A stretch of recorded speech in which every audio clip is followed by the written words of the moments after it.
네, 시간이 되었습니다. 다 같이 주학에 맞추어 묵상기도 드림으로 주일 청년 예배를 드리도록 하겠습니다.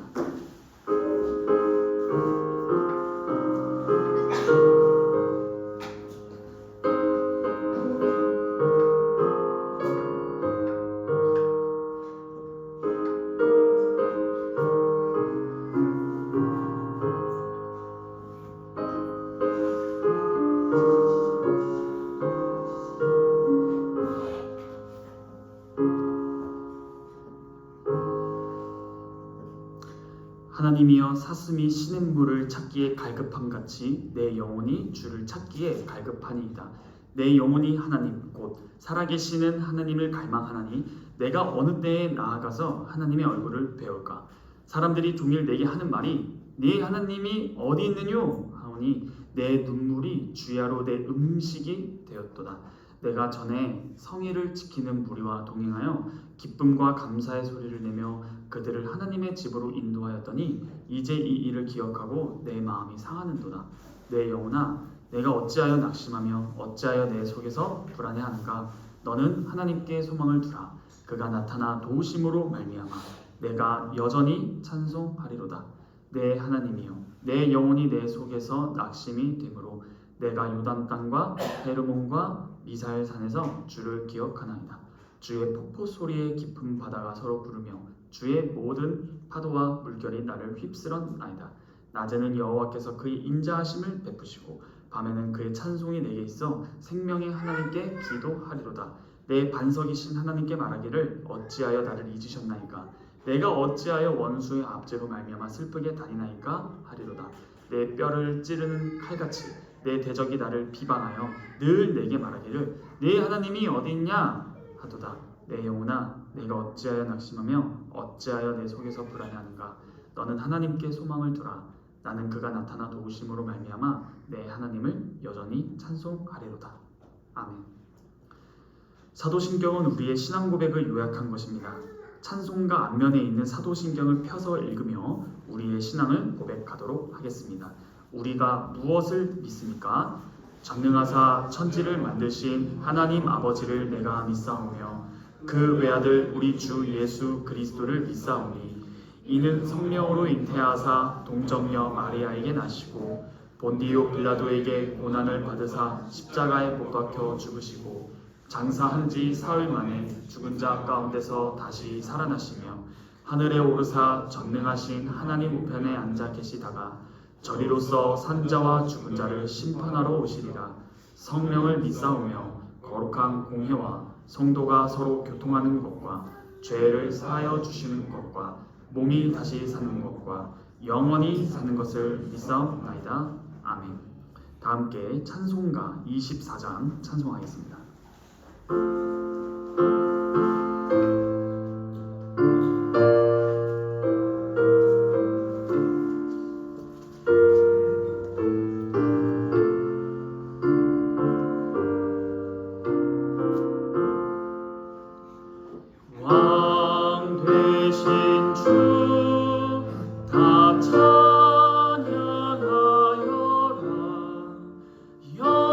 영광과 존귀 주께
아들도 다 경배하여라. 구세주 예수 영원하도다. 아멘. 다 함께 시편 찬송 시편 90편 1절로 4절 174페이지 찬양하겠습니다.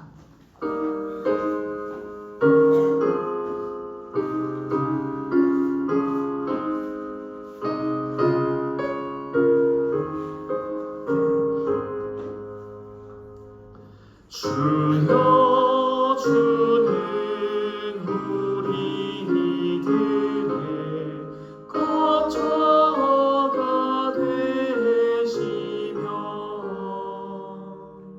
주는 대대로 우리의 하나님이시라.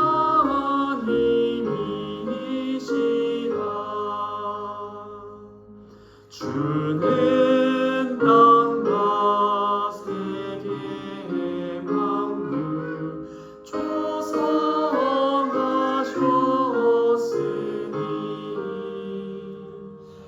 영원부터 영원까지 하나님이시라.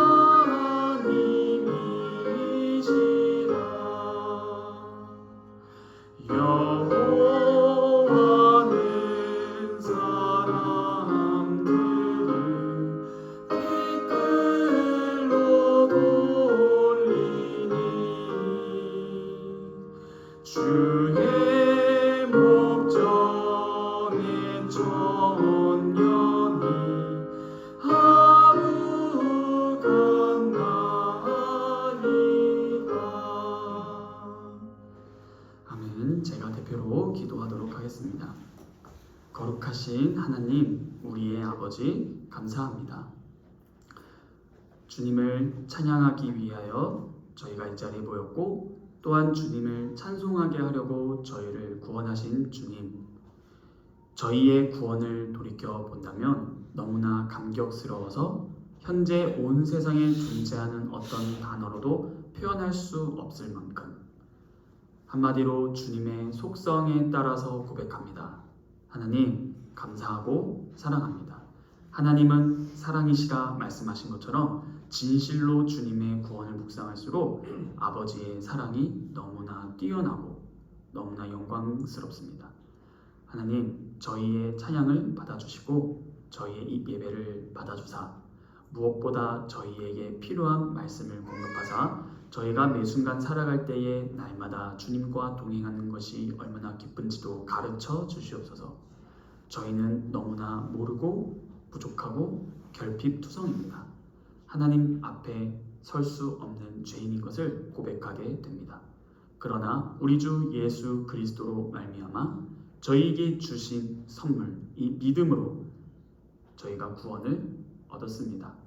그러므로 구원을 받은 저희가 주 앞에 합당한 예배하기를 원합니다.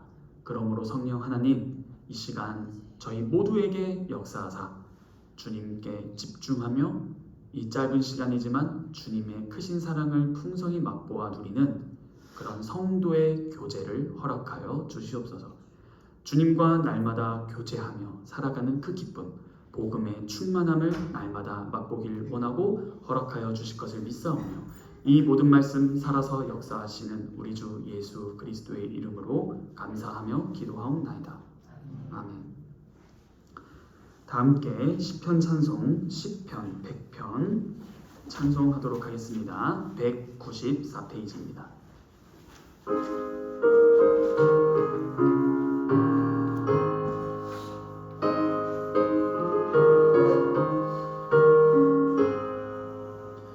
온 땅이여 여호와께 즐거이 부를지어다.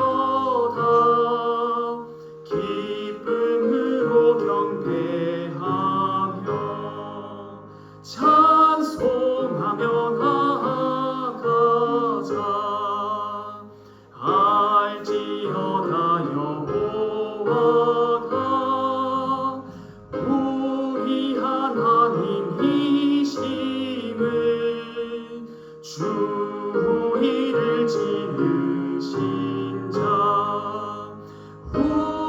우리는 그의 것이라. 우린 그의 백성이요 그의 기르는 양이라. 감사한 마음 가지고 그 문으로 들어가세. 여호와의 궁전으로 찬송하며 들어가세. 그에게 감사드리며 그 이름 송축할지라. 여호와는 선하시니 대저 그 인자하시니 영원하고 성실함이 대대에 미치리로다.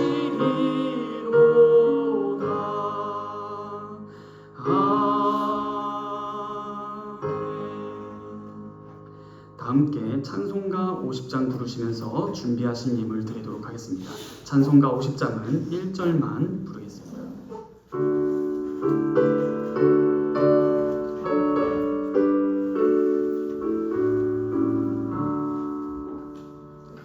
내게 있는 모든 것을 아낌없이 드리네.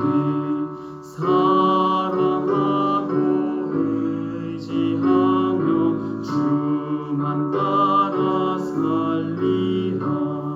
주께 드리네. 주께 드리네. 사랑하는 구주 앞에 모두 드리네. 아멘. 제가 드린 예물을 위해 기도하도록 하겠습니다. 하나님 아버지, 감사합니다. 주님께서 저희에게 모든 것을 다 주셨습니다. 저희는 고백할 수밖에 없습니다. 주님이 생사화복의 주관자이심을요. 그러므로 나의 주, 나의 하나님, 우리의 아버지, 날마다 우리는 예수 그리스도를 의지하여 주님께서 저희를 구원하신 이유를 깨달아가고 주님께서 저희에게 바라시는 것을 알고 주님께서 요구하시는 것을 행하는 것이 저희의 삶의 이유야 목적이 되었습니다. 주님, 전하는 자나 듣는 자나 주 앞에서 다 종입니다. 서로가 서로를 섬기는 것이고 서로의 은사를 남에게 베풀기를 기뻐하며 또한 나는 날마다 아버지와 우리 주 예수 그리스도와 교제하며 살아가는 것이 저희의 마음의 방향이 되었습니다. 하오나 주님, 저희는 너무나 연약하여 이 세상에 살다 보니 이 세상에서 필요한 것들에 눈길이 쏠리기도 하는 것입니다. 주님, 저희의 이 연약한 마음을 주께서 아시오니 저희가 아무리 마음을 다잡는다 할지라도 주님께서는 모든 것을 아시기에 속지 아니하십니다. 그러므로 저희의 미흡한 결단이 주님 앞에 나아갈 재료가 될 것이 아니라 날마다 믿음만으로 주님만을 신뢰하며 나아가기를 원하오니 주님, 저희에게 믿음이 굳세게 하여 주시고 믿음이 성장하게 하사 무엇보다 저희에게 말씀해 주신 이 하나님의 말씀 66권 전체 성경을 잘 이해하여서 주님의 뜻이 무엇인지를 분별하며 우리의 모든 이성을 사용하여 아버지의 뜻을 찾아 나아가고 능히 이 세상에 휩쓸리지 않도록 주님 성령 하나님께서 능력과 힘을 더하여 주시옵소서.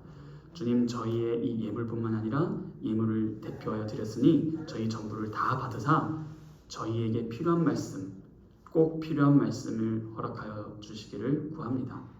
저희의 모든 걸음에 동행하시고 날마다 주님께서 지켜보아사 저희를 어린아이와 같이 혹은 고아와 같이 내버려 두지 마시고 긍휼과 자비를 부으사 저희를 주님의 자녀답게 주님의 백성답게 나아갈 수 있도록 무엇보다 주님의 아내인 교회, 주님 저희를 버리지 마시옵소서.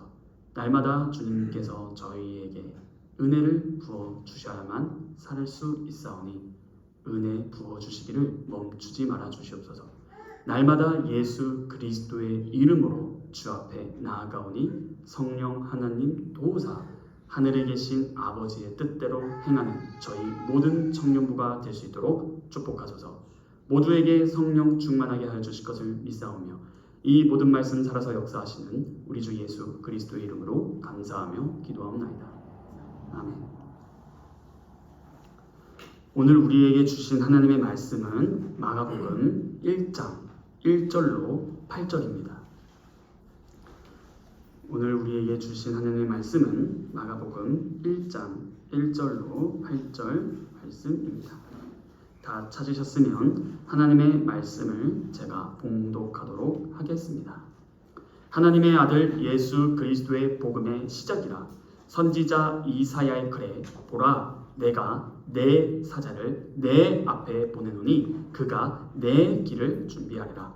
광야에 외치는 자의 소리가 있어 이르되 너희는 주의 길을 준비하라. 그의 오실 길을 곱게 하라. 기록된 것과 같이 세례 요한이 광야에 이르러 죄 사함을 받게 하는 회개의 세례를 전파하니 온 유대 지방과 예루살렘 사람이 다 나아가 자기 죄를 자복하고 요단강에서 그에게 세례를 받더라.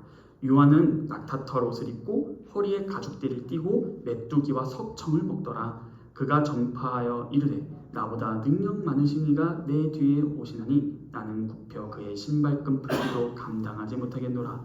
나는 너희에게 물로 세례를 베풀었거니와 그는 너희에게 성령으로 세례를 베푸시리라. 아멘. 우리는 계속 마가복음을 연속 강해, 연속 설교 1장 1절부터 쭉 들어오고 있습니다. 우리가 첫날 1장 1절로만 했고요. 우리가 저번 주에 2, 3절을 했었습니다. 우리가 2, 3절을 통해서 알 수 있는 것은 구약을 희한하게 인용한 마가를 살펴볼 수 있었고, 구약 말라기서와 이사야서를 인용했는데 거기서는 내와 내가 바뀌었다라는 것이었고, 분명히 말라기에서는 나의 사자 여호와의 사자를 미리 보내어 나 즉 여호와가 올 것이다 라고 말했는데, 마가복음에서는 내 사자를 내 앞에 보내어 라고 말을 함으로써 분명히 나와 너라는 한자 차이지만 너무나 큰 차이가 발생했다는 사실이었고요. 이 사실을 통해 우리가 알 수 있었던 사실은 예수님이 곧 하나님이시다 라는 것을 들었습니다. 그러므로 오늘은 4, 5, 6, 7, 8절을 공부해 보도록 하겠습니다. 여러분, 견월망지라는 말 아시나요? 돌견, 달월, 이절망, 가르킬지. 손가락으로 달을 가리켰더니 보라는 달은 안 보고 손가락만 쳐다보는구나 라는 뜻입니다. 여러분, 우리가 이것을 잘 한번 생각해 볼까요? 여러분들이 예수 그리스도라는 위대한 태양 혹은 밤에 비치는 그 달을 보려면 손가락이 가리키는 것도 주위에서 보아야 되는 것은 사실입니다. 그렇다면 오늘날 우리에게 예수 그리스도를 가리키는 그 손가락은 무엇일까요? 다시 말씀드리면 마가복음을 통해서 알 수 있는 그 손가락은 무엇일까요? 놀랍게도 마가복음 1장 1절로 책 제목이 시작되는데 막상 2절부터 시작하는 것은 예수 그리스도가 아닙니다. 이사야부터 등장하는 것이에요. 즉 구약 성경부터 등장하는 것이고요. 그 다음 그 구약 성경이 예언한 여호와의 사자, 즉 오늘 읽은 세례 요한이 등장하는 겁니다. 그러므로 예수 그리스도에 대한 복음서인데 예수 그리스도부터 시작하지 않는 것입니다. 이 말은 무슨 말일까요? 바로 구약 성경과 세례 요한을 잘 이해해야 그 다음 등장하시는 예수 그리스도를 잘 알 수 있다는 뜻입니다. 그러므로 구약 성경을 잘 알아야 되고 구약 성경을 잘 읽어야 되고 세례 요한을 잘 알아야 되고 세례 요한이 말한 말을 잘 이해해야 된다. 그래야만 예수 그리스도가 누구신지를 잘 알 수 있다라는 사실입니다. 그러므로 여러분들이 신앙의 본질을 회복하고 싶으십니까? 아직 믿음이 없어서 참된 기독교라는 본질에 입문하고 싶으십니까? 그 바로 기초는 다시 광야의 선지자 세례 요한에게 돌아가야 됩니다. 세례 요한은 과연 무엇이라 말했는가? 놀랍게도 2절과 3절에 인용된 이사야서와 말라기서에서 예언된 그 사자가 왔습니다. 그가 바로 세례 요한입니다. 하나님의 사자입니다. 하나님의 아들이 이 세상에 올 것이다, 메시아가 올 것이다 라고 600~700년 전 이사야 선지자를 통하여 예언했고요. 또한 예수님 오기 300~400년 전 말라기 선지자를 통해서 다시 한번 예언해 주신 것입니다. 그러므로 마가는 마가복음을 작성하면서 600~700년 전과 300~400년 전의 선지서의 글들을 인용하며 예수님을 소개하는 것이에요.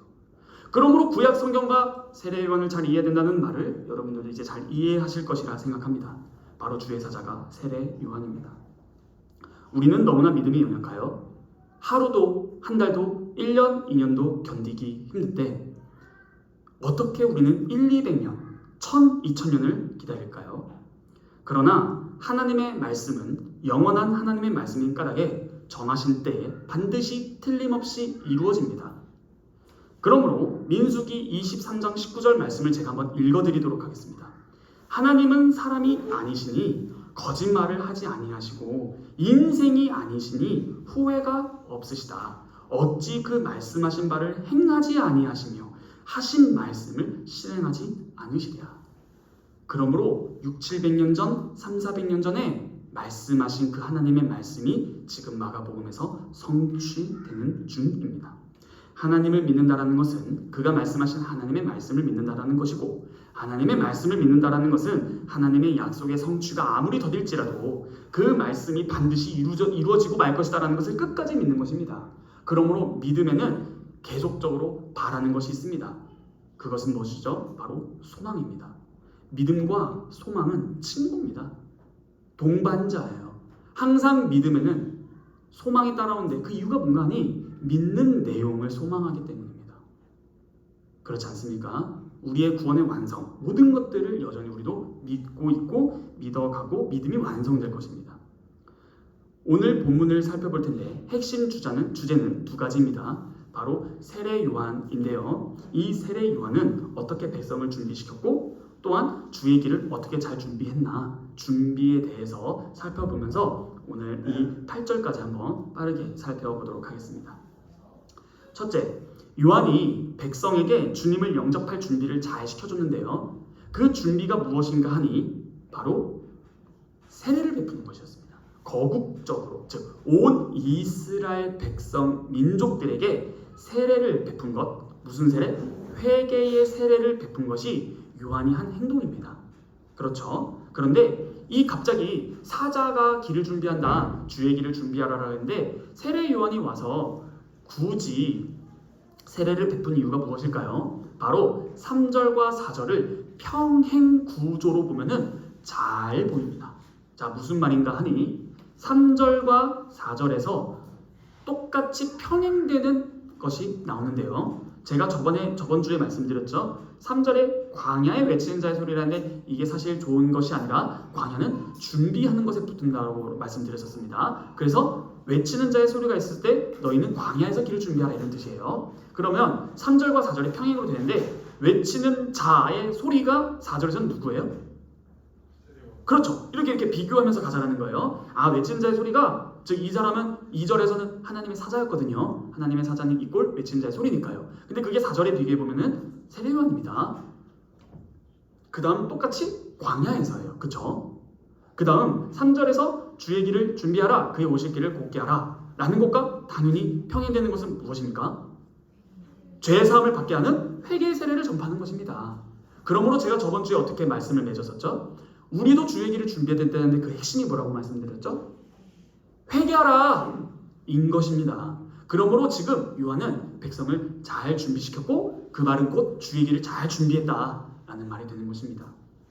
그러므로 지금 요한은 죄 사함을 받게 하는 회개의 세례를 말하는 것인데요. 이게 바로 주의 길을 준비하는 방법이다라는 것입니다. 오늘 이거 좀 더 천천히 알아가 볼 것이에요.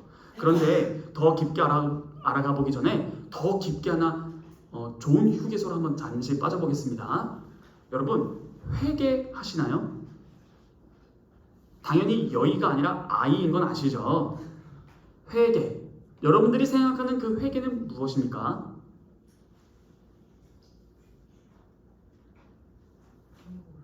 죄의 고백. 감사합니다. 오늘 본문에 회개에 대한 정의가 나와 있는 거 아십니까?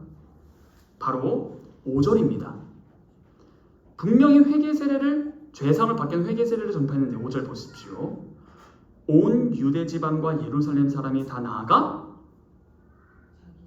자기 죄를 자복하고 회개하라 했는데 자기 죄를 자복하고. 그러면 회개는 뭐예요?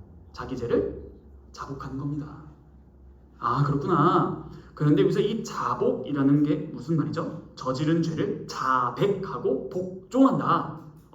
네이버 선생님이 알려줬어요. 자신의 죄를 자백하고, 방금 고백이죠. 그 다음 복종까지 가는 것입니다. 실제로 이 회개에 해당하는 헬라 단어 메타노이아라는 것을 연구를 해봤는데, 이걸 여기서 원래 설교를 더 나갈까 하다가 정신 차려서 다시 돌아왔는데요. 이 메타노이아가 회개라는 뜻이에요. 회개 이꼴 메타노이아. 그러니까 메타노이아 단어가 회개로 번역됐다라는 말이죠. 이 메타노이아는 단지 죄를 고백하는 것에서 멈추지 않습니다. 이 메타노이아가 성경에 쓰인 용례를 찾아봤는데 실제로 엄청나게 놀라운 것을 많이 발견하게 되었고, 와, 맞다 라는 것을 저도 고백하게 되었습니다. 찾진 않겠지만 히브리서 6장 1절을 제가 읽어드리겠습니다. 죽은 행실을 회개함과, 다시요, 죽은 행실을 회개함과 하나님께 대한 신앙이라고 히브리서 6장 1절에 써 있습니다. 즉 죽은 행실을 회개함이 뭐죠? 죽은 행위들로부터 격리되는 것, 죄를 짓는 행위를 중단하는 것입니다. 그런데 이러한 회개가 누구랑 같이 등장하는가 하니 하나님께 대한 신앙입니다. 그러므로 이 회개는 하나님께 대한 신앙과 더불어 이해해야 됩니다. 메타노이아는 단순히 나의 죄를 고백하는 것뿐만이 아니라 하나님에 대한 신앙이 같이 움직입니다. 이거를 좀 더 볼 텐데요. 실제로 마태복음 3장 8절과 누가복음 3장 8절에서 이렇게 말합니다. 회개하라가 아니라 회개에 합당한 열매를 맺으라. 회개했어? 그러면 그에 걸맞는 열매를 맺어야 회개다라는 것이에요. 이것이 굉장히 중요합니다. 그리고 사도행전 26장 20절, 좀 이따 더 자세히 살펴볼 본문이 사도행전 26장 20절인데요. 사도행전 26장 20절에 이렇게 말합니다. 회개하고 끝난 게 아니에요. 뭐라고 나오냐? 하나님께 돌아와서 회개에 합당한 일을 하라. 뭐라고요? 회개했으면, 방금 열매를 맺으라는 것처럼 회개했으면 합당한 일을 해라 라고 말을 합니다. 그렇죠. 우리가 죄를 자백하는 것은 자주 해왔습니다. 죄를 지으면 잘못했습니다. 이런 건 많이 해왔는데 그게 회개가 아니라는 거예요. 진짜 내가 회개를 했냐라는 것은 죄를 자백할 뿐만 아니라 합당한 일, 열매, 행위를 하는 것까지가 회개입니다. 이거를 잘 기억하셔야 되는 거예요. 즉 회개는 행함이라는 열매와 관련되고 회개에 합당한 일을 하는 것이 회개입니다. 그렇다면 질문을 할 수 있겠죠. 도대체 합당한 일은 무슨 일이에요? 라는 거예요. 뭘 해야 됩니까? 라는 것입니다. 사도행전 20장 21절에서는 하나님께 대한 회개와 그 다음 뭐라 나오냐면 우리 주 예수 그리스도에 대한 믿음, 이렇게 나옵니다. 죽은 행실을 회개함과 하나님께 대한 신앙이라고 나왔듯이 사도행전에서도 회개함과 예수 그리스도에 대한 믿음, 이렇게 나옵니다. 회개는 하나님을 향한 것인데요, 모든 선한 행위의 기준은 하나님이시지 않습니까? 그렇다면 도대체 하나님께서 좋아하시는 그 행위, 그 선한 일, 기뻐하시는 일이 무엇인지 우린 궁금한 거예요. 그걸 해야 회개라면서요. 그렇죠? 자, 이거는 다 같이 한번 성경 말씀 찾아볼 거예요. 요한복음 6장 27절로 29절입니다. 요한복음 6장 27절로 29절입니다. 다 찾으셨으면 제가 한번 읽어보도록 하겠습니다. 썩을 양식을 위하여 일하지 말고 영생하도록 있는 양식을 위하여 하라. 이 양식은 인자가 너희에게 주리니, 인자는 아버지 하나님께서 인치신 자니라. 그들이 묻되 우리가 어떻게 하여야 하나님의 일을 하오리까? 예수께서 대답하여 이르시되 하나님께서 보내신 이를 믿는 것이 하나님의 일이다. 회개에 합당한 열매를 맺으라. 죽은 행실을 회개하고 회개에 합당한 일을 하라. 그 일이 뭐라고 나옵니까? 아버지께서 보내신 일을 믿는 것입니다. 회개하잖아요. 자신의 죄를 고백했잖아요. 끝나는 게 아니라 믿는 겁니다. 이게 회개예요. 그렇죠? 그러므로 하나님께서 보내신 이 곧 예수 그리스도를 믿는 게 회개에 합당한 열매입니다. 이렇게 본다면 이런 말들이 이제 걸을 수 있게 되는 거예요. 불신자들도 삶에 어떤 위기가 닥치면 모든 신들 다 죽은 자의 소생 마냥 다 소환하죠? 하나님, 부처님, 알라신, 모하메드요. 뭐 이러지 않습니까? 제가 잘못했습니다. 진짜 용서만 한번 해주시면 제가 잘하겠습니다. 이게 회개일까요? 아닌 거예요. 왜요? 회개는 죽은 행실을 회개함, 죄를 자백함, 고백함과 선한 일, 합당한 일, 하나님의 일. 그 일이 뭐라고요? 내가 보내신 자, 곧 예수 그리스도를 믿는 것입니다.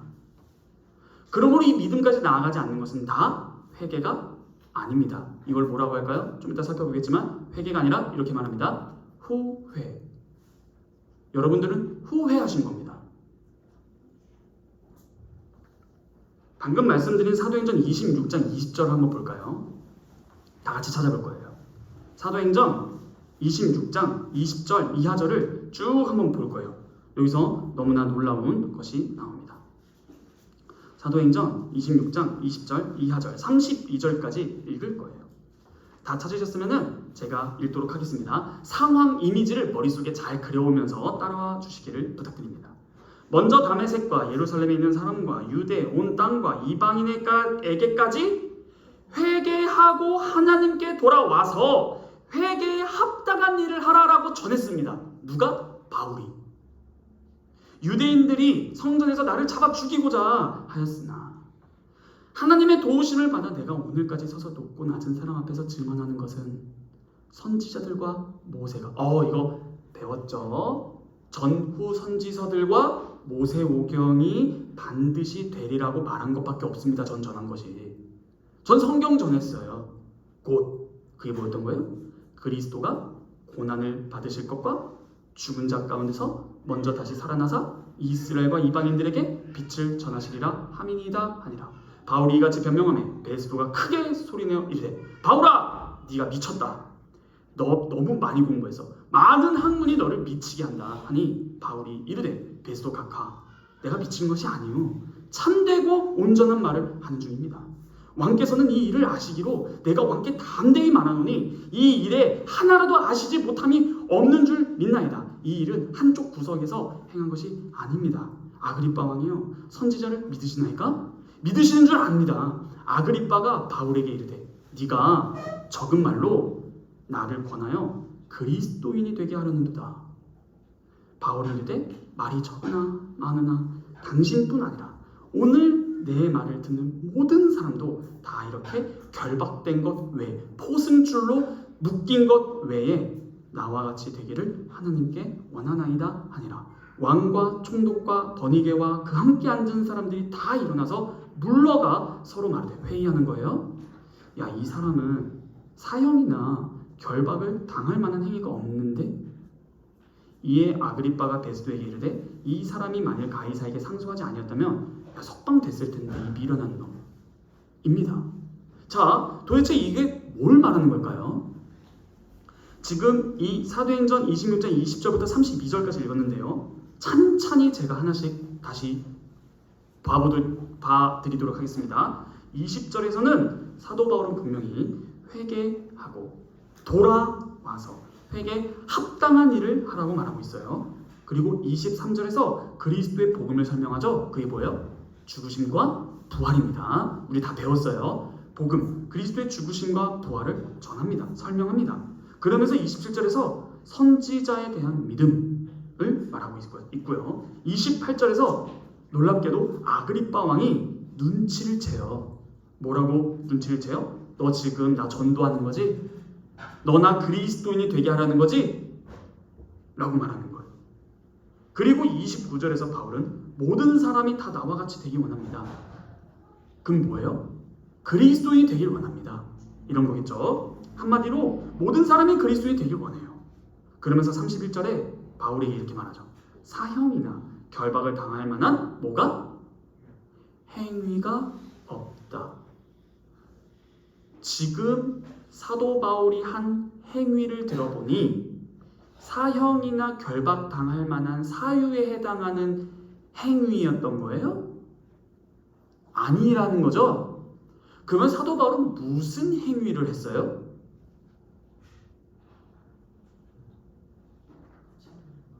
전도했어요. 근데 그 전도했다라는 말로 퉁칠 게 아니라 회개하고 돌아와서 회개에 합당한 일을 해라. 그러면서 합당한 일에 대한 설명이 쭉 뭐예요? 복음을 설명하고 믿어라라는 겁니다.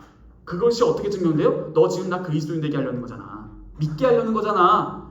그게 합당한 일이었던 거예요. 회개는 자신의 죄를 자복할 뿐만 아니라 그리스도인이 되는 것, 즉 예수 그리스도를 믿는 것까지가 회개입니다. 그러므로 바울은 어떤 행위를 하고 있었는가? 바로 구약 성경에서 줄기차게 선지자들이 말한 예수 그리스도를 믿는 행위밖에 한 게 없어요. 그게 바울의 행위입니다. 여러분 놀라지 마십시오. 그렇다면 우리가 회개해야 되죠. 그 말은 뭐라 했어요? 죄를 자백하고 예수 그리스도를 믿는 선한 행위요. 이제 선한 행해야 되는 일이 나왔죠? 죄를 자복하고 예수 그리스도를 믿는 것을 누가 해야 돼요? 여러분. 그래서 저번 주에 적용 어떻게 했죠? 세례요한은 자신의 길을 잘 준비했죠? 근데 이사야 선지자는 너희도 준비하라라고 했어요. 그럼 우리도 회개 세례에 참여해야 되는 거죠. 그럼 회개를 하는 거예요. 5절에서 죄를 자복했죠. 자, 그럼 다시 질문해 볼게요. 회개는 죄를 자복함과 예수 그리스도를 믿음인데 이거는 누가 하는 거예요? 여러분 회개 누가 해요? 죄인 그게 누구예요? 우리라고 말할 것도 나잖아요. 우리예요. 나. 그러면 회개는 누가 하는 거예요? 과연 그럴까? 이게 되게 놀라운 일이에요. 성경 3개를 찾아볼 거예요. 잘 보십시오. 사도행전 5장 31절부터 봅시다. 마지막 게 제일 중요하니까 마지막 거 남겨두고 사도행전 5장 31절 제가 한번 읽어보도록 하겠습니다. 눈치 한번 빠르신 분들은 잘 묵상해 보세요. 이스라엘의 회개함과 죄사함 우리가 배웠었어요. 수련회 때 회개하면 세례 죄사함이죠. 회개함과 죄사함을 주시려. 한 번 더 읽어볼게요. 로마서 2장 4절입니다. 로마서 이번엔 로마서예요. 로마서 2장 4절입니다. 로마서 2장 4절 방금 회개함과 죄사함을 주시려고 해요. 2장 4절입니다. 혹 내가 하나님의 인자심이 너를 인도하여 회개하게 하심을 알지 못하여 회개하게 하여 주심. 그 다음 가장 중요한 디모데후서 2장 25절입니다.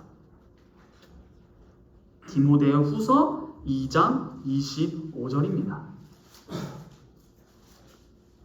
제가 읽겠습니다. 잘 보세요. 이게 클라이막스예요. 거역하는 자를 온유함으로 훈계할지니 혹 하나님이 그들에게 회개함을 주사 진리를 알게 하실까 하며. 다시 질문해 볼게요. 회개는 누가 하는 거예요? 나. 어떻게 하는 거예요? 회개하게 하여 주셔야 회개할 수 있다는 겁니다. 여러분, 회개하십시오라는 선포가 들렸는데 왜 회개를 안 할까요?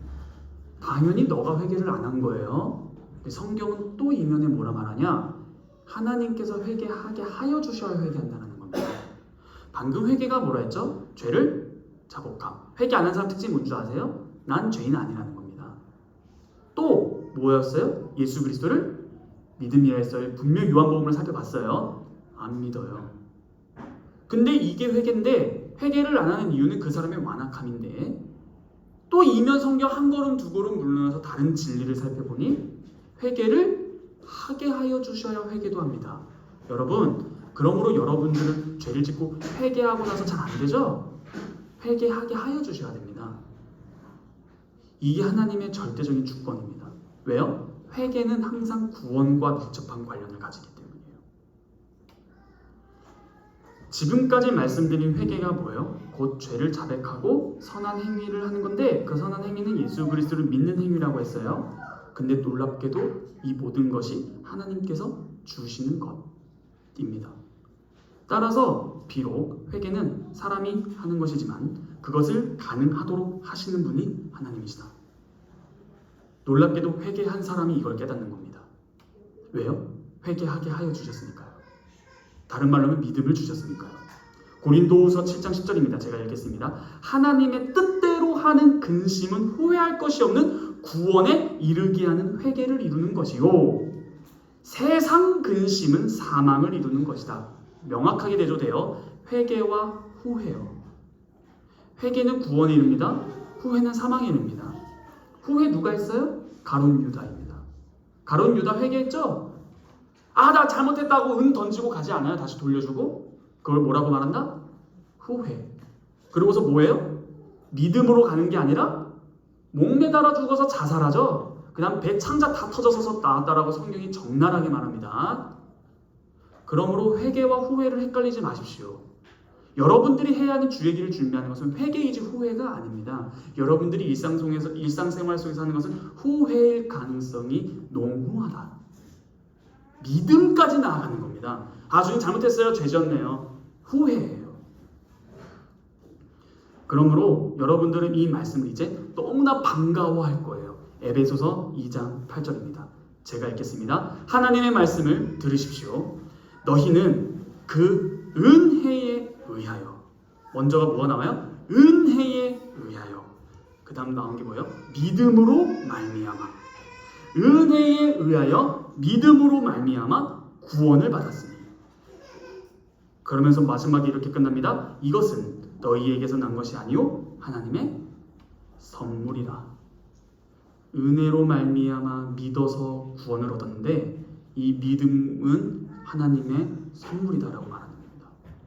그러므로 회개 안에 믿음이 있는 것은요, 여러분들이 지금 이 자리에 앉아서 회개했다라는 것은요, 축하드립니다. 하나님의 선물을 받은 자들이에요. 회개하십시오. 그것이 주의 길을 준비하는 길입니다. 이게 바로 성경이 말하는 회개입니다. 후회를 많이들 성경으로 회개로 이해하더라고요. 그거를 좀 고치셔야 됩니다. 나중에 더 이 예수 그리스도를 믿는 믿음이 단순히 아싸 믿었어요 구원 예수 천국 그거 아니에요. 나중에 성령의 내주하심 다 풍성히 연결되는데 일단 회개는 죄를 자백함 플러스 믿음입니다. 아버지께서 보내신 자를 믿는 것이 하나님의 일이니라. 아멘. 됐죠? 이게 회개예요. 일단 일단락하겠습니다.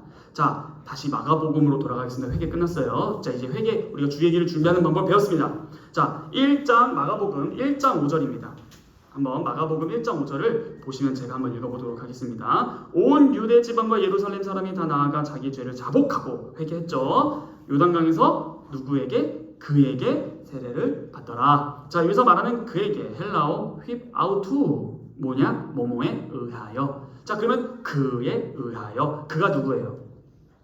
세례 요한이죠. 그럼 세례 요한에 의하여 세례를 받았다. 당시 유대 문헌들을 뒤져보니 당시에도 세례를 했습니다. 물로 씻는 행위를 했어요. 근데 특징이 있어요. 스스로 물에 들어가요. 스스로. 근데 지금 세례를 베풀 때는 누가 베풀어요? 그렇다면 이 말은 중개자를 통하여네요. 맞죠? 그러니까 스스로 하냐 세례 요한이 하냐 이 차이라는 거예요. 그래서 여기서 그에게 세례를 받더라. 세례 요한에 의하여 세례를 받더라. 세례 요한이 주는 세례를 받더라라는 거죠. 자, 이 차이가 굉장히 중요해요. 회개는 세례는 무슨 의미의 목적이 뭐였어요? 죄사함, 회개. 죄사함에 이르는 회개의 세례예요. 죄사함에 이르는 회개의 세례예요. 그렇다면은 세례를 받는 것은 곧 무엇을 받는 거예요? 그렇죠. 근데 누가 주고 있다고요? 회개의 그 죄사함에 이르는 회개 세례를 누가 준다고요? 죄사함은 누가 주는 거예요? 근데 지금 누가 주고 있어요? 질문하셔야 돼요. 그쵸? 자, 그런데 이게 왜 그러지? 라고 했더니 세례 요한이 세례를 주는 목적은 죄사함인데 결국 그가 죄의 용서의 중개자가 돼버린 거잖아요. 이게 레위기 5장을 이해하지 못하면 이해가 안 됩니다. 레위기 5장 5절에 뭐라 나와 있냐면 죄를 범한 사람은요 제사장에게 가서 죄를 먼저 고백합니다. 레위기 5장 5절에 의하면요 죄를 범한 사람은 제사장에게 가서 죄를 고백합니다. 그리고 제물을 바치고 죄 용서를 받는 과정이 나와요. 지금 요한은 회개의 세례를 통한 죄 용서 과정에서 제사장과 같은 역할을 하고 있는 거예요. 범죄자가 제사장에게 가서 죄를 고백하고 제물을 드리고 용서를 받는 겁니다. 그런데 마가복음에서 세례 요한에게 범죄자들이 나와 죄를 자복하고 세례를 받습니다. 그렇죠? 그러므로 지금 이 요한은 제사장과 같은 역할을 하고 있는 거예요. 실제로 누가복음 1장 5절만 읽어도 되는데 안 읽겠습니다. 1장 5절만 찾아셔도 되는데 1장 5절과 23절을 보면은 실제로 세례 요한의 가문은 제사장 가문이에요. 다들 아시죠? 그 마리아와 요셉과 친척 그 엘리사벳과 사가랴가 그 제사장 가문이에요. 거기 안에서 임신해가지고 태중에 뛰어놀고 그런 거 하잖아요. 그러니까 실제로 세례 요한은 제사장 가문입니다. 제사장의 역할을 하고 있는 거예요. 그리고 요한에게 나온 사람이 죄를 고백했다라고 나온 것은 요한이 제사장처럼 죄 용서의 중개자 노릇을 했다라는 것입니다. 그러면 이 그림 보이시죠? 자, 그림으로 설명해 드리겠습니다. 레위기에는 죄인이 제사장에게 나와서 죄를 고백하고 제물을 드려서 용서받는 거예요. 그런데 마가복음에서는 죄인이 세례 요한에게 나와 죄를 고백하고 제물을 드려요? 세례를 받아요. 이게 무슨 의미일까? 자, 구약에서는 죄 용서는 제사 제도를 통해서만 가능했는데 요한의 세례는 무엇인가 하니 바로 요한의 세례가 제사 제도를 통한 죄 사함에 대안. 그러면은 세례 이꼴 뭐예요? 그렇죠. 제물이에요. 아니, 너무 자의적인 해석 아닙니까, 전도사님? 네, 아닙니다. 우리가 성경을 하나 찾아볼 거예요. 마가복음 10장 45절입니다. 마가복음 10장 45절 제가 읽겠습니다. 인자가 온 것은 섬김을 받으려 함이 아니라 도리어 섬기려 하고 자기 목숨을 많은 사람의 대속물로 주려 함이니라. 여기서 대속물, 리트론이라는 이 단어는 하나 더 찾을 거예요. 이사야서 53장으로 가겠습니다. 이사야서 53장 너무 유명하죠? 이거 끄덕끄덕 하셔야 돼요, 진짜. 이사야서 53장 10절 한번 보도록 하겠습니다. 너무 유명한 장이에요. 이거 완전 대놓고 예수님 장이에요. 예수님 장. 자, 이사야서 53장 10절. 여호와께서 그에게 상함을 받게 하시기를 원하사 질고를 당하게 하셨은즉 그의 영혼을 뭘로?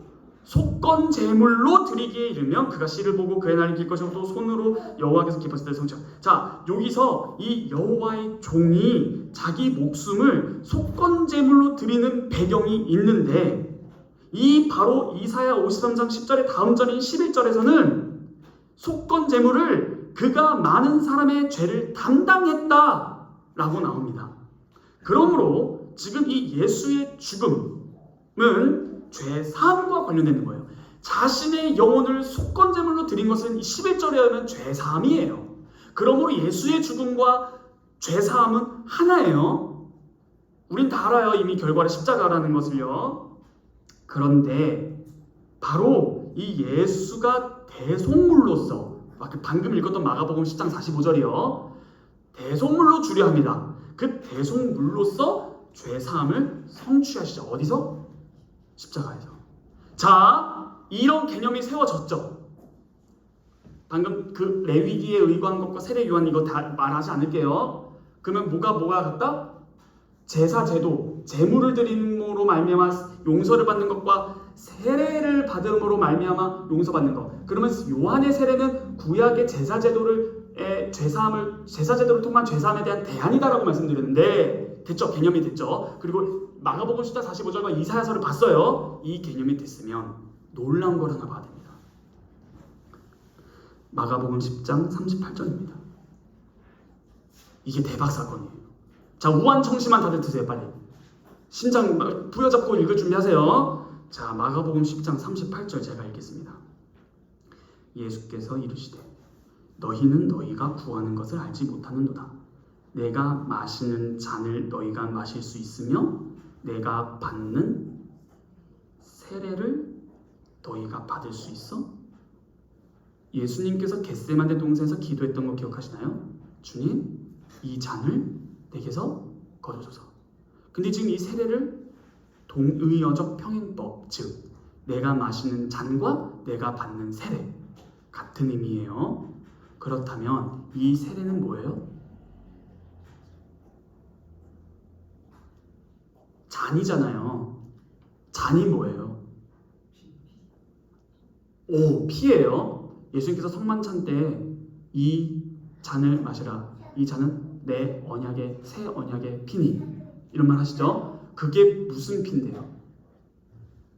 십자가잖아요. 잔과 세례가 같이 나와요. 개념이에요. 근데 이 잔이 무슨 사건이에요? 십자가 사건이잖아요. 그럼 예수님이 내가 받는 세례는 뭐예요? 자신의 존재를 대속물로 드리는 것. 그로 말미암아 속건제물로 드렸을 때 많은 자들의 죄사함을 허락하는 것. 이걸 예수님께서 뭐라 말씀하신다? 세례. 오늘 우리 성경 공부할 때 세례가 뭐라 배웠죠? 예수 성부와 성자와 성령의 이름 안으로 뭐한다? 연합한다. 우리가 세례를 받음으로 말미암아 왜 제사제도가 폐지가 된 거예요? 세례가 제사제도였습니다. 우리가 함께 예수 그리스도와 연합함으로 그리스도께서 십자가에 죽으셨을 때 우리가 같이 죽고 그리스도께서 십자가에서 부활하셨을 때 우리가 같이 부활한 겁니다. 그러므로 세례가 바로 예수 그리스도의 십자가를 드러냈던 것이고 우리가 세례를 받음으로 우리가 예수 그리스도의 십자가에 연합하는 겁니다. 우린 죽은 겁니다. 하나님의 진노를 퍼부음을 당한 거예요. 그리고 끝나지 않고 부활한 겁니다. 이게 예수 그리스도의 잔이요 예수 그리스도의 세례입니다. 그러므로 방금 말씀드렸다시피 마지막 최후만찬에서 자신의 그 언약의 피, 잔을 나눕니다. 이것은 새 언약입니다. 이 새 언약은 예레미야서 31장 31절이에요. 그 핵심은 뭐냐면은 이런 거예요. 의역해 드릴게요. 야, 너희들이 내가 율법 새겨줬지 어디에? 두 돌판에. 10계명. 근데 너희들 그거 지켰어? 안 지켰어? 안 지켰지? 나는 너희를 가늠한 여인으로 취급하겠다. 그런데 적당히 안 지켜야지. 아, 안 되겠다. 이제 내가 너희 마음판에 새겨주마. 이게 새 언약이에요. 내가 새 언약. 그럼 새 반대말은 뭐예요? 옛. 옛 언약이 뭐예요? 모세의 그 두 돌판. 근데 두 돌판, 나의 외부에 있는 것을 내 부패함으로 지키지 못하니 새 언약, 그냥 내가 너의 마음의 그 내가 잘못했다. 돌판 말고 마음에 새겨줄게. 아예 그냥 신장과 뼈에 그냥 각인을 새겨주마. 이게 새 언약이에요. 예수 그리스도의 새 언약. 그 피를 마심으로 그와 연합함으로 우리가 예수 그리스도의 영인 성령을 보내주심으로 우리가 드디어 그 안에 성령께서 우리 안에 내주하심으로 성령 하나님을 의지해 나아갔을 때에 드디어 하나님의 모든 계명을 지킬 수 있는 상태가 되었다. 이게 복음입니다. 우리가 하나님의 뜻대로 행할 수 있는 것. 믿음 다선물입니다. 회개 다 알고 보니 내가 했지만 하나님이 하셨던 거예요. 바로 죄에서 해방되는 것입니다. 새 출애굽이에요. 출애굽한 다음에 시내산에서 율법 받죠? 구원을 받은 자의 생활 행보는 바로 율법을 통해서 깨닫는 겁니다. 율법주의가 아니, 율법만 말하면 율법주의가 아니, 그렇게 오해하지 마세요. 율법주의 동의어는 공로주의예요. 언제 우리가 율법을 지켜서 제가 구원받는다고 말했습니까? 그게 아니라 구원을 이미 받은 자가 하나님의 뜻대로 살고 싶으면 율법이 명한 바를 잘 이해해야 된다. 하나님 사랑, 이웃 사랑이라면서요. 그것이 이제 성령 하나님이 내주하심으로 가능해졌다고요. 됐죠? 회개와 요한에 의하여 세례를 받은 의미를 조금 풀어드렸어요. 그런데 지금까지 살펴본 바에 의해서 여러분들께 하나 질문 드려보겠습니다. 세례 요한은 뭐였죠? 라이언이었죠? 예, 메신저였잖아요. 하나님의 사자. 하나님의 사자는 뭐 하는 사람이에요? 하나님의 사자의 소임은 뭐예요? 말 그대로 왕이 오신다, 하나님이 오신다 라고 말하면 끝나는 거 아닌가? 그런데 왜 회개의 세례를 베풀까? 도대체 주님의 사자와 회개의 세례를 베푸는 것은 무슨 상관일까? 다시 말해, 왜 세례를 베푸는 것이 주의 길을 준비하는 사자의 소임이 되는 것일까? 라는 것이에요. 그냥 주님이 오신다라고 하면 되는데, 근데 놀랍게도 이사야서를 보기 전에 마가복음 1장 2, 3절에서 어떤 성경이 인용됐다 했죠? 이사야와 말라기. 예, 말라기. 근데 말라기 저번에 어떤 거를 인용하면 3장 1절을 인용했었어요. 근데 그 3장 1절에 보면 내가 내 사자를 보낸다라는 거죠. 그럼 그게 예언된 거예요. 무슨 예언? 사자가 온다. 사자가 올 것이다 라는 것이에요. 그런데 실제로 사자가 왔어요. 왕이 오시기 전에 사자를 보낸다 했거든요. 근데 그 사자가 왔어요. 언약의 사자예요. 그 사자가 누구라는 거예요? 세례요한이라는 거예요. 그런데 우리 말라기로 한번 넘어가 보도록 할게요. 말라기 구약성경 마지막입니다. 3장 2절입니다. 말라기 3장 1절이 그 인용 구절이었죠? 2절을 읽어볼게요. 그가 임하시는 날, 여기서 말하는 그는 당연히 여호와죠. 근데 이 여호와가 임하기 전에 누굴 보낸다? 사자를 보낸다. 근데 이제 그가 임하시는 날, 그때는 누가 능히 당하며 그가 나타날 때 누가 능히 서리요. 그는 금을 연단하는 자의 불과 표백하는 자의 잿물과 같을 것이다. 그가 임하시는 날, 즉 언약의 사자 뒤로 만군의 여호와 하나님이 오시는 날, 그날이 무슨 날일까? 도대체 그날이 어떤 날일까? 그게 4장에 나옵니다. 그날 무슨 날이지? 4장으로 넘어가 볼게요. 4장 1절. 만군의 여호와가 이른다. 보라, 또 보라예요. 보라, 용광로 불같은 날이 이르니니 교만한 자와 악을 행하는 자는 다 지푸라기 같을 것이라. 그 이르는 날에는 그들을 살라 그 뿌리 가지 남기지 아니할 것이다. 그날이 뭐예요? 대심판의 날. 여호와가 임하는 날은 대심판, 무시무시한 용광로의 불이 내 머리 위로 쏟아지는 날입니다. 그러므로 이 풀무불, 용광로의 불, 심판의 날인데 이 날은 기쁜 날이에요? 안 기쁩니다. 다 멸망의 날입니다. 그런데 이때 멸망받을 리스트가 누구예요? 교만한 자. 이 교만한 자는 우리가 수련회 때 들었다시피 자기 중심성으로 말미암아 살아가는 사람. 다른 말로 할까요? 하나님 없이도 살아갈 수 있다라고 생각하는 모든 자.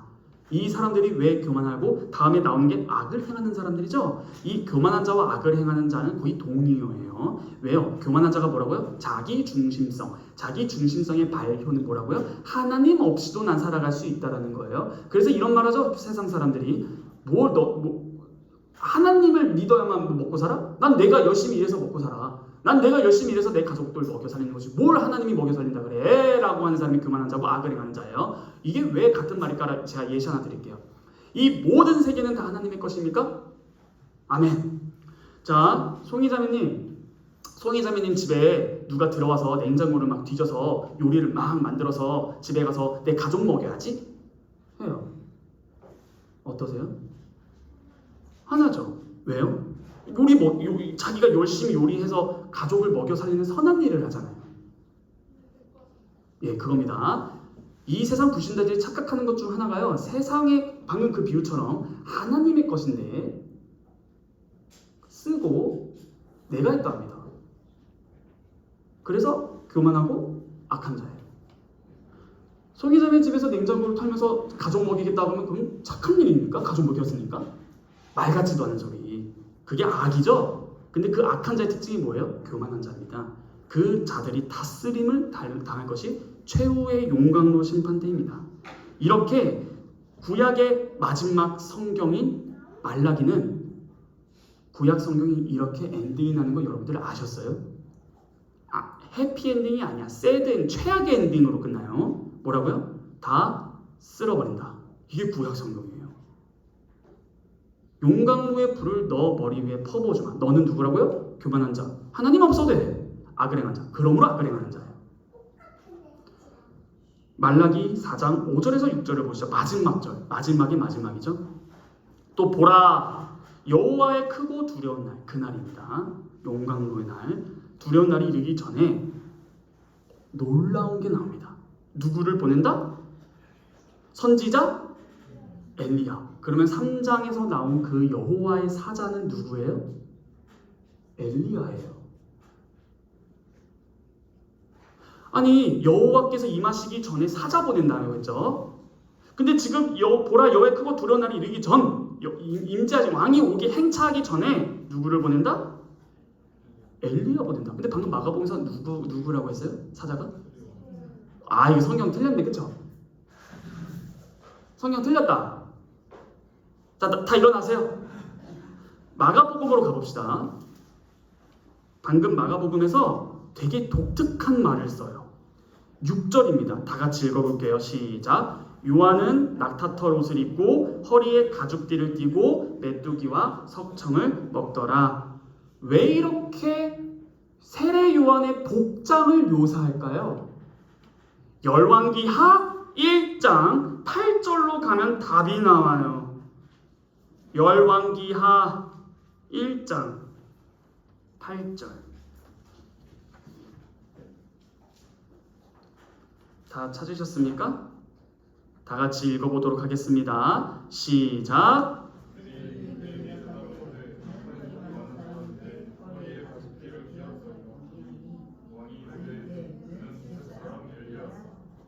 지금 엘리야의 특징이 뭐예요?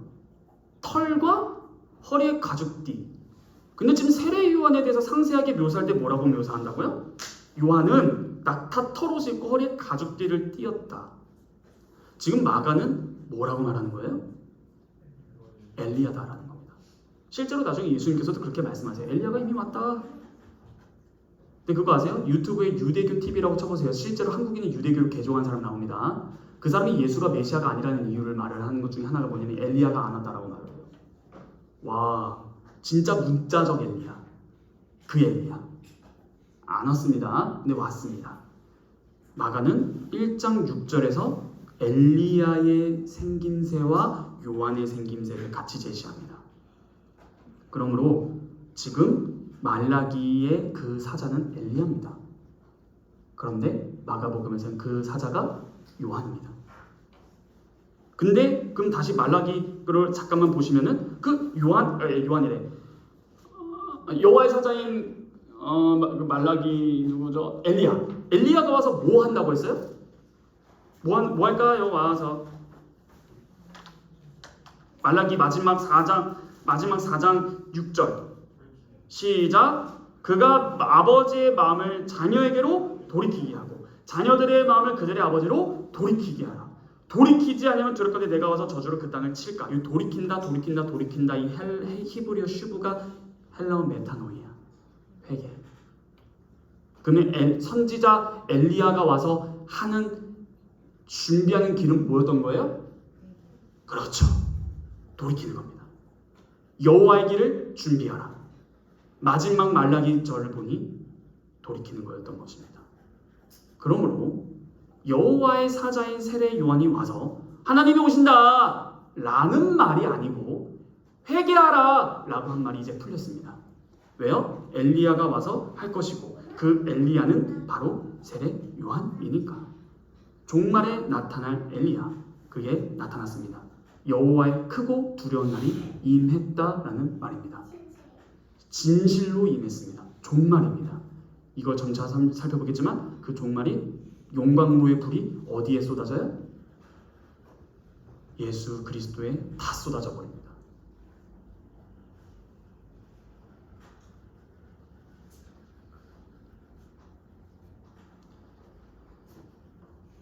쏟아진 이유가 세례입니다. 우리와 연합해서예요. 우리의 죄를 그분께 다 전가해버린 겁니다. 용광로의 두려운 불, 그게 우리를 대신해서 우리 주 예수 그리스도에게 다 쏟아 부어져서 우리는 구원을, 그분은 우리 대신에 영원한 지옥의 형벌을 다만 끝나지 아니하시고 모든 율법을 다 이루사 영원한 부활을. 여러분들이 이걸 안 믿잖아요? 재림하시면 죄송하지만 여러분들은 큰일 납니다. 회개하십시오. 그게 진짜 마지막 때를 살고 있는 우리가 해야 될 것이고, 마가복음 1장 1절로 8절만 읽어도 가슴이 사무치고 오금이 저리며 내가 해야 될 것은 돈 달라는 게 아니라 취직 여부가 아니라 회개였습니다. 이거를 안 하잖아요? 여러분들은 예수님이 빨리 안 오셨으면 좋으실 겁니다. 하물며 귀신들도 알아요. 지금입니까? 내가 당신과 무슨 상관입니까? 나를 지옥불에 떨어뜨리시려고 오신 것입니까? 아니에요.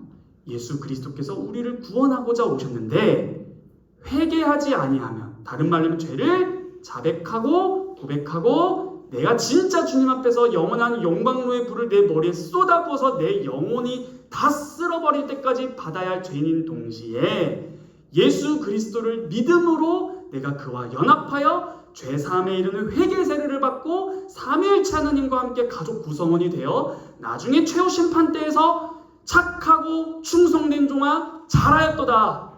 너는 모든 율법을 다 지켰고 죄가 없다, 무죄다 라는 선언을 받을 수 있는 유일한 주의 오실 길을 준비하는 방법은 뭐다? 회개입니다. 이 외에는 죄송하지만 길이 없었어요. 길이 없어요. 이게 진짜 하나님의 말씀. 뭐라고 했죠? 처음에 하나님을 믿는 건 하나님의 말씀 믿는 거예요. 더딜지라도 때가 참에 임합니다. 예수님께서 하나님이라고 우리 배웠죠? 그 하나님이신 분은 민수기에서 읽었듯이 거짓말하실 분이 아니에요. 인생이 아니세요. 후회가 없으세요. 뭐하러 거짓말해요? 근데 그분이 뭐라 말씀하셨어요? 내가 속히 다시 오리라. 그땐 심판주의입니다. 각오하시면 돼요. 이 믿는 길밖에 없습니다. 복음입니다. 그러므로 성경은 회개하라고 외치는 거예요. 그게 제가 여러분이 해야 할 주의 길을 준비하는 것. 바로 한마디로 회개와 믿음. 기도하겠습니다. 거룩하신 너무나 감사한 하나님,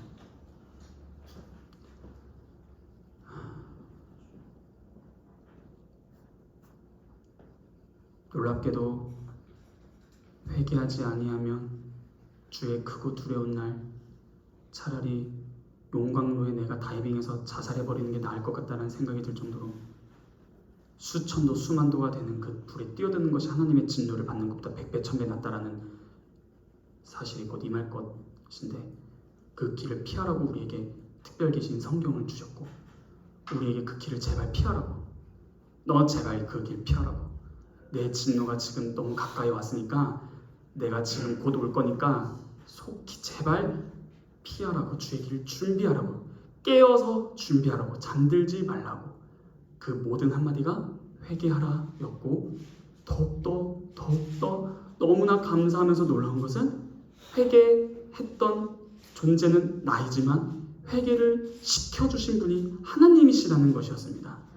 하나님의 은혜요 믿음으로 말미암아 구원을 받은 우리들, 이제 진짜 어떻게 살아야 됩니까?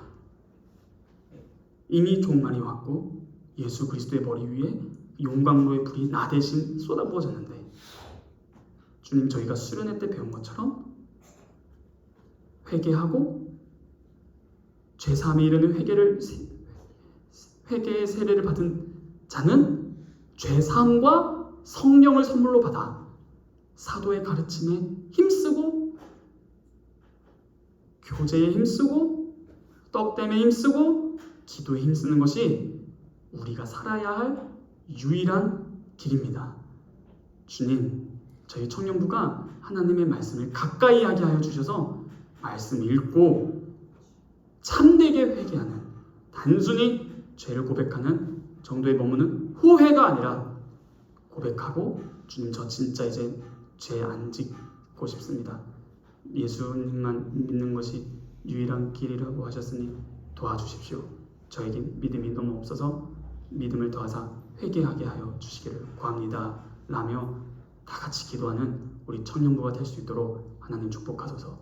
이 모든 말씀 살아서 역사하시는 우리 주 예수 그리스도의 이름으로 감사하며 기도합니다. 아멘.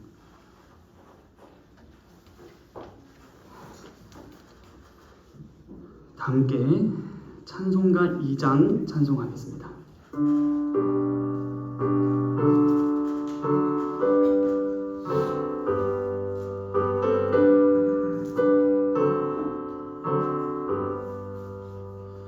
찬양 성부 성자 성령 성삼위일체께 영원 무궁하기까지 영광을 돌리세. 영광을 돌리세.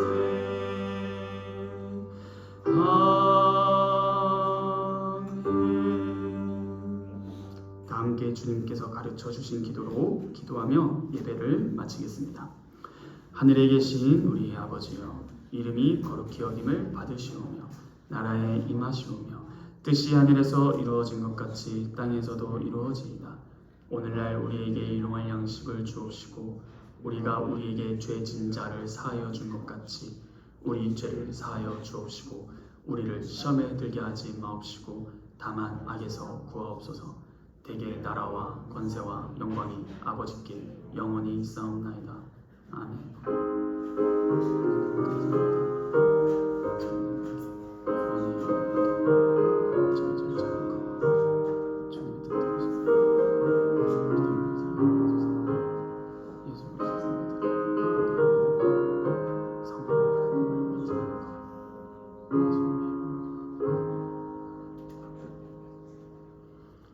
네, 예배 모든 순서를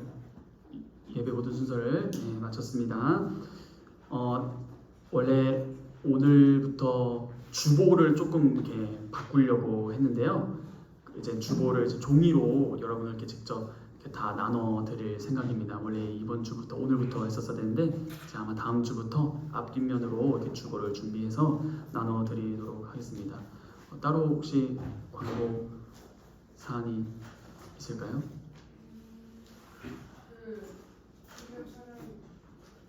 근데 이거 맞다. 주보를 저희 교회 행동교회 주보를 보시면은 이번에 좀 변동이 있을 것 같아요. 뭐냐면은 사실 목사님께서 수요 예배와 새벽 설교와 금요철야를 이렇게 다 맡겨주신다고 하셔서 준비를 하고 있었는데 좀 이렇게 목사님 계획이 좀 수정된 것 같아요. 그래서 저는 2번 할 줄 알고 이렇게 시리즈로 이렇게 다 했는데 아마 금요철야 이거에 대해서 나중에 다시 좀 할 말이 있다라고 하셔서 좀 잠정 보류가 될 것 같아요. 저도 정확히 아직 모르겠어요. 오늘 갑자기 딱 말씀을 해주셔서 아마 다른 사역자분들께 말씀을 해주셨으면 저한테 사역자들이 전달해 줄 테니까 그 전달 받으면은 다시 말씀드리도록 하겠습니다. 그 외에는 오늘은 임원회의가 있죠. 임원회의가 있고 오늘 다들 아시다시피 원래 주께서 쓰시는 사람이 첫 번째인데 이제 소요리 문답으로 갔습니다. 이렇게 딱 그 한 문씩 한 주에 끝내는 게 체계적으로 잘 나아가는데, 그리고 여러분들이 교리를 잘 배워서 서가는데 더 중요한 것 같아요. 그래서 회장의 의견과 그런 청년들의 의견을 좀 이렇게 받아서 이렇게 수정했으니 참고해